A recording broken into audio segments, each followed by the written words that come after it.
Christ Triumphant, May 17th, Daily Devotional by Ellen G. White. Kindness overcomes selfishness. And she said unto her servants, Go on before me. Behold, I come after you. But she told not her husband Nabal. 1 Samuel chapter 25, verse 19. The Lord would have the wife render respect unto her husband, but always as it is fit in the Lord.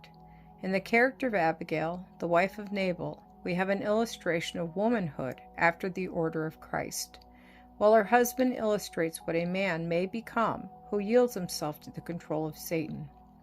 When David was a fugitive from the face of Saul, he encamped near the possessions of Nabal and had protected the flocks and the shepherds of this man from all depredation while in Carmel.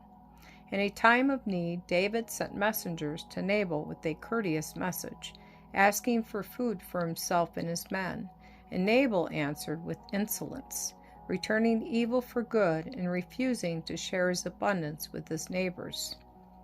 Nabal accused David and his men falsely in order to justify himself in his selfishness, and represented David and his followers as runaway slaves.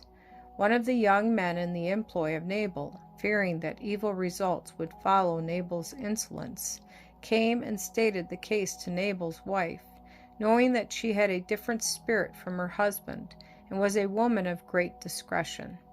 He set forth the true character of Nabal as he presented the difficulties to her, saying, Now therefore know and consider what thou wilt do, for evil is determined against our master and against all his household, for he is such a son of Belial, that a man cannot speak to him.